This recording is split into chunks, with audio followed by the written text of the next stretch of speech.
The entire town hall went silent at a simple question from an 8-year-old girl, compelling Donald Trump to share a deeply moving story about faith, loss, and redemption. What happened next brought tears to many eyes. In the church hall in Dallas, Texas, a gentle murmur spread, blending with the sound of folding chairs scraping against the polished tile floor. The space, usually reserved for Sunday socials and Bible study classes, now held a heavy atmosphere, as if everyone could feel that something extraordinary was about to happen. At the front, Donald Trump stood towering, his familiar presence seemingly overwhelming the small hall. His trademark orange complexion and bold hand gestures made him instantly recognizable. But tonight, he seemed more contemplative, his eyes searching as if sensing the weight of the moment. The crowd filling the rows of seats was a mix of families, retirees, and curious locals eager to hear him speak. But among the faces, one figure stood out, not for her stature, but for the calmness radiating from her. Emily, the 8-year-old girl with wide, curious eyes. Dressed in her best Sunday dress, Emily held a worn, leather-bound Bible tightly against her chest, a treasured heirloom passed down from her late grandmother. The pages were frayed, the gold lettering faded. Before coming, her mother had whispered, "You can ask him, but only if you're brave enough and truly want to know." Emily nodded, her heart pounding in her chest. She had been preparing for this question for weeks, writing and rewriting it in her notebook during recess, whispering it to herself at night when lying in bed. This wasn't a question born from childish curiosity. It was a heavy question that weighed on her young soul. As the evening wore on, Trump continued to discuss familiar topics, policy, achievements, and the future of America. The crowd clapped occasionally, nodding in agreement, but the atmosphere lacked the usual excitement that marked his rallies. Emily sat there, quietly waiting, her small hands gripping the edges of her Bible tighter with every passing minute. Finally, the Q&A session began. A long line quickly formed, filled with adults eager to ask questions about local issues, national policies, or even to offer compliments on his bright red tie. Emily hesitated, her small body shrinking into the chair. But when her mother gently placed a hand on her shoulder and gave her a slight push, she knew her moment had arrived. Her legs shook as she stood, her heart racing so fast that she felt certain the whole room could hear it. The line in front of her seemed endless, but as she took each small step forward, the murmurs in the room gradually quieted. All eyes turned toward the tiny figure with the Bible clutched tightly in her hands. Whispers spread like ripples, and the whole room seemed to hold its breath. When it was her turn, Trump leaned down to look at her, his gaze softening. "What's your question, young lady?" he asked, his voice unexpectedly gentle. Emily swallowed hard, gripping the Bible so tightly that her fingers turned white. Then, with a voice trembling but resolute, she asked the question that had echoed in her soul for months.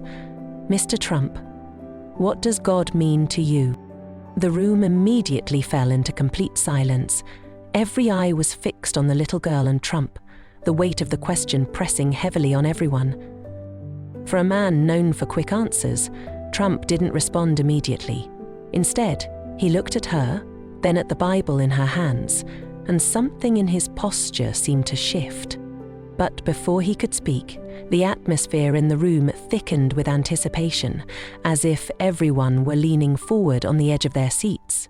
Trump's silence became deafening, his usual confidence and sharpness now replaced by a pause that felt almost uncomfortable. He stared at her for a long moment, and his usual demeanor gave way to a gentleness, almost vulnerability. His gaze once again drifted to the Bible she was holding, and his lips parted, though no words came. Emily shifted slightly, her small figure seeming even more fragile under the weight of the room's gaze. Her question wasn't meant to challenge or provoke. It was an honest, innocent plea to understand something greater than herself. And somehow, that sincerity resonated louder than any political debate or slogan ever could. The crowd remained silent, Even the faint creak of chairs or a soft cough seemed to vanish, as if the very air was holding its breath. Trump finally raised a hand, almost to steady himself, and leaned lightly on the podium. That's a big question," he began, his voice deeper and steadier than usual. "And I don't always have the answer." His admission caught many off guard. Trump, famous for his unshakable confidence, was now acknowledging uncertainty in front of the crowd. He looked back at Emily, his eyes softening further, almost fatherly. "Where I was your age," he continued, "I had a lot of questions about God. My parents took me to church every Sunday. I remember sitting on those long pews, staring at the beautiful stained glass windows, wondering if God was really listening to me." He paused again, this time looking around at the crowd, as if to gauge their reaction. His hand rested on the edge of the podium, his fingers lightly tapping on the wood. "My dad used to tell me," he went on, "that faith is like a ladder. You climb it one step at a time. Sometimes you're afraid you'll fall, but you keep climbing because there's something up there worth reaching for. When I was a kid, I didn't understand what he meant. I thought it was just something he said to make me quiet." A soft chuckle rippled through the crowd, easing some of the tension. But Emily didn't laugh. Her eyes remained fixed on him, waiting for the real answer she had asked for. Trump leaned forward, his voice growing softer. "But as I grew older, life brought me through many challenges. I faced loss, failure, and moments when I wasn't sure I could keep going. During those times, I didn't always feel God was with me. Sometimes I was angry with him. Other times, I thought maybe he had completely abandoned me." The room was still, listening intently. This was not the polished speech or carefully prepared rhetoric people were used to hearing from him. This was raw, real. "But I'll tell you this," Trump said, his voice firming up slightly. "Even in my worst moments, when I felt completely alone, I realized that faith isn't always about having the answers. It's about believing that even when you can't see the bigger picture, there's still a purpose. There's still something greater unfolding." He glanced at Emily, whose hand had loosened on the Bible. Her eyes were shining under the fluorescent lights. "And God, for me," he said slowly, "is that purpose. He's the reminder that even when we fall, even when we fail, we're not done. He's the one who tells us to keep climbing the ladder, even when it seems like it's about to break." But before the weight of those words could settle into the hearts of the crowd, Emily's eyes filled with tears. The crowd began to murmur softly, realizing that something extraordinary was happening. Emily's tears began to fall, softly at first, a single drop rolling down her cheek as she hugged her grandmother's old leather-bound Bible tightly to her chest. But as Trump's words still hung in the air, her shoulders began to tremble. The crowd noticed and the whispers grew louder, but no one dared to interrupt the moment. Emily's mother leaned in towards her, instinctively placing a hand on her back as if to comfort her. "It's okay, sweetheart," her mother whispered gently, but Emily shook her head. This wasn't sadness, it was something far deeper. Trem had said the words that Emily hadn't known she needed to hear, and in doing so he had touched a part of her young heart that she had long kept guarded. Trump seemed to sense the girl's reaction and took a step back from the podium, his face looking different from its usual expression. Calmer. "What's your name?" he asked, softly. "Emily," she whispered, her voice barely audible. "It's a beautiful name," he smiled faintly. "You know, Emily, sometimes the simplest questions are the hardest to answer, and sometimes those questions remind us of what really matters." Emily nodded, her tear-filled eyes never leaving him. "My grandmother used to say that too," she said quietly. "She said God always listens, even when you can't hear him." Trump's face shifted for a moment, a blend of admiration and understanding. He took a deep breath, then turned his attention back to the crowd. This little girl just asked a question that most adults are too afraid to ask. What does God mean to us? It's not an easy question, because it forces us to look inward. It makes us confront our fears, doubts, and imperfections. The room fell completely silent, the weight of his words pressing on everyone. In that moment, Emily wasn't just a little girl with a Bible in her hands. She had become a symbol of something far greater.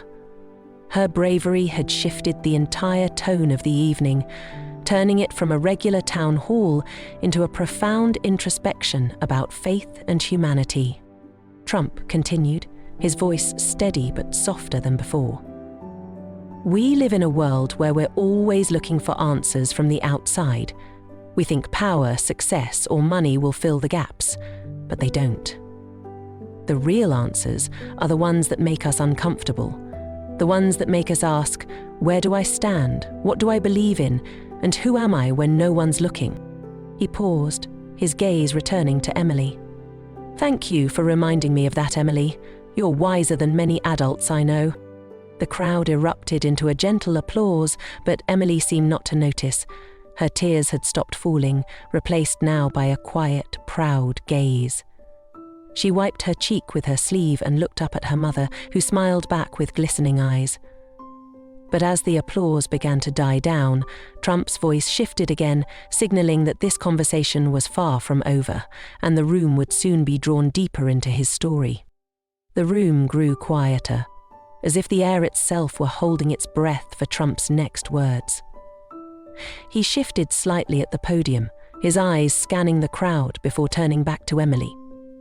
His face now seemed heavy, as if the thoughts on his mind came from a place far deeper than politics or public life. When I was young, Trump began, his voice now softer, there was a time when I thought I had it all figured out. I had ambition, plans, and the drive to succeed. But there was one moment in my life, just one moment, that made me realize I really had no control over anything. He paused, letting his words settle into the minds of the crowd. The room leaned forward, curiosity etched on the face of every person present. Trump rarely opened up about his personal life, and now it seemed he was about to do just that. My brother Fred, he continued. He was one of the kindest, most genuine people I've ever known. He had this light, this goodness that I couldn't understand back then, but Fred also struggled. He had monsters inside him, and no matter how hard my family and I tried to help him, it wasn't enough. Trump's voice faltered for a moment, and he cleared his throat. When he passed away, I was angry. Angry at him, angry at myself, and angry at God. I couldn't understand why someone as good as him, someone with so much potential, had to leave this world so soon. Emily's eyes were locked on him, her youthful face reflecting an insight far beyond her years. The entire room seemed drawn into his story, their expressions filled with empathy and curiosity. After that, I turned away from God, Drum went on. I thought, if God really exists, why did he let this happen? Why did he take someone like Fred and leave me behind? He sighed deeply, gripping the edge of the podium. But then, something changed. I don't know if it was a dream or just a memory, but one night I saw Fred's face in my mind. He was smiling, that goofy smile he used to have, and I heard him say, "Don't be mad anymore, Don, you've got work to do." The room fell absolutely silent, the weight of his words pressing on everyone, as if the very air had stopped moving. Even the sound of passing cars outside seemed to fade away, leaving only Trump's voice and the shared heartbeat of the crowd. I realized then, he continued, his voice steadier now, that faith isn't about understanding everything. Faith is believing that there's a reason, even when you can't see it. And maybe, just maybe, Fred's purpose was to teach me that. He turned back to Emily, his face softening. So when you ask me what God means to me, I'll say this. He's the reason I keep going, even when things get tough. He's the reminder that we're not here just for ourselves, but for others. And he's the one who gives us hope, even in the darkest times. Emily's eyes sparkled again, but this time the tears didn't fall. Instead, she stood a little taller, clutching her grandmother's Bible with both hands as if it were the most precious thing in the world.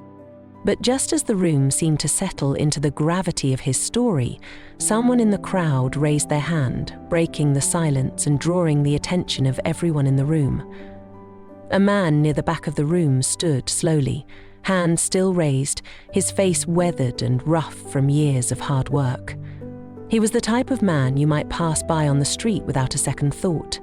A mechanic, a father, perhaps someone who only came to church when life allowed, yet his voice rang out, cutting through the quiet like a bell. "Mr. Trump," he said, his tone slow and measured. "I've spent years trying to understand my own faith, but hearing you talk about it like this, about anger, doubt, and hope, I wonder if we're too afraid to admit we're struggling. Do you think that's part of the problem?" The question took Trem by surprise, but he didn't hesitate long. Trump leaned slightly toward the podium, his eyes meeting those of the man in the crowd.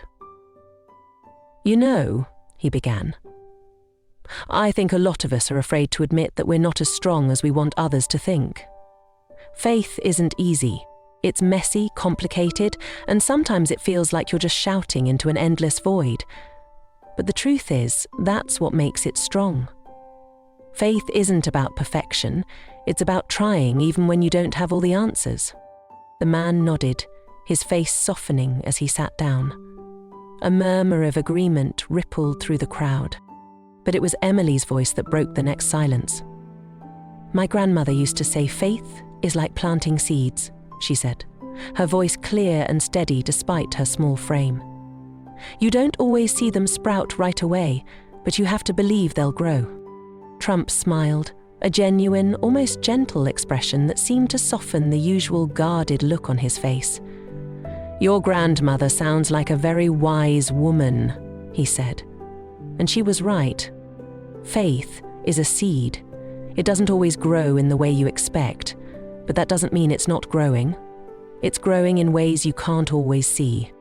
The conversation seemed to breathe new life into the room. People began nodding, exchanging glances, even whispering to those beside them. What had started as a typical town hall meeting had turned into something deeper and more personal, a moment of self-reflection on the struggles of life, doubt, and grace. An elderly woman, her silver hair neatly tied back, raised her hand next.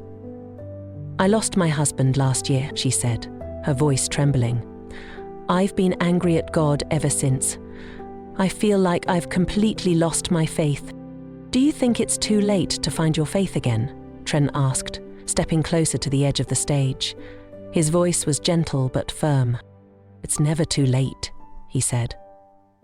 "Faith is not something you lose forever. It's always waiting for you, and sometimes, in the quietest moments, when you least expect it, it comes back to you." The woman nodded, tears glistening in her eyes.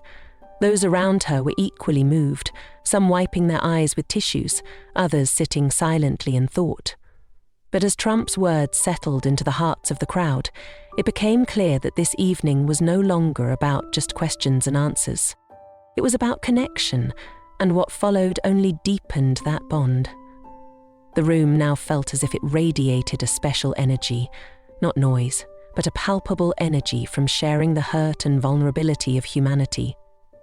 Those who had come for a regular political talk now found themselves part of something profoundly personal. It seemed as though Emily's simple question had opened a door that no one dared approach before, and now no one wanted to turn back. Trump straightened, his gaze sweeping over the room. "You know," he said, "there's one thing I've learned over the years, and that is, faith doesn't always show up in the big moments. It shows up in the small ones, the times when someone reaches out, listens when you're grieving, or asks a brave question like Emily's. Those moments remind us of what truly matters." The room fell silent, hanging on every word. His voice, usually firm and unyielding, now carried a humility that made it feel deeply resonant. He pointed to Emily. "This little girl reminded me tonight that faith isn't just something we talk about, it's something we live, and when we live it, it spreads. Emily's cheeks flushed with the events that had just unfolded, and she smiled. Her mother pulled her close, whispering something in her ear that made the little girl's smile grow brighter, more radiant. Trump's voice grew stronger, more resolute. We're living in a time where the world seems to be pulling us apart.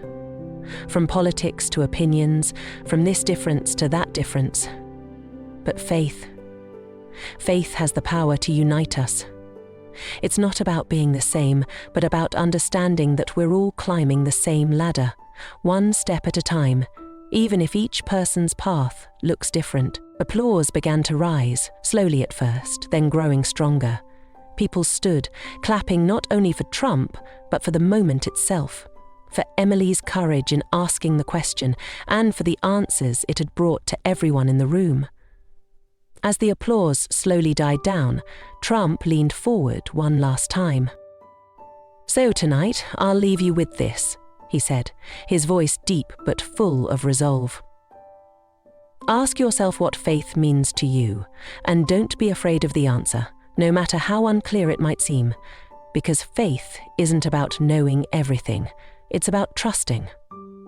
He paused, allowing his words to sink in, then added, "And if tonight you find something that touches your heart, hold on to it, let it grow, and share it with those who need it most." The room erupted in applause once more, but this time it wasn't just applause. It was filled with hugs, handshakes, and even a few tears. Strangers who had entered the room with polite nods now stopped to exchange smiles and conversations. It seemed as though a collective weight had been lifted, replaced by a quiet sense of hope. Emily, standing beside her mother, watched as Trump stepped away from the podium. He came toward her, bent slightly and looked her in the eyes. "Thank you, Emily," he said, his voice soft yet sincere. "You're braver than people twice your age. Never lose that." The little girl nodded, her small hand reaching out to shake his. "Thank you, Mr. Trump," she said, her voice now steady, "for answering." Trump stood up, offering a gentle smile to her before turning to wave goodbye to the crowd as he left. The room remained alive with conversation, the people clearly changed by the events that had just unfolded. Emily looked up at her mother, her voice gentle but determined. "Grandma will be so proud of me, won't she, Mum?" Her mother smiled, her eyes brimming with tears. "She won't just be proud, sweetheart. She'll be amazed." As the hall began to empty, the message left behind was undeniable. Sometimes, the bravest questions lead to the most unexpected answers. And within those answers, we find pieces of ourselves we never knew were missing. If this story has touched your heart, we'd love for you to share its message by liking and sharing it with your friends, helping us reach our first milestone of 1,000 subscribers, which means the world to us and allows us to create more meaningful stories for you. Don't forget to share your thoughts about the story and let us know which city you're watching from. Thank you for your support, and we'll see you in our next story.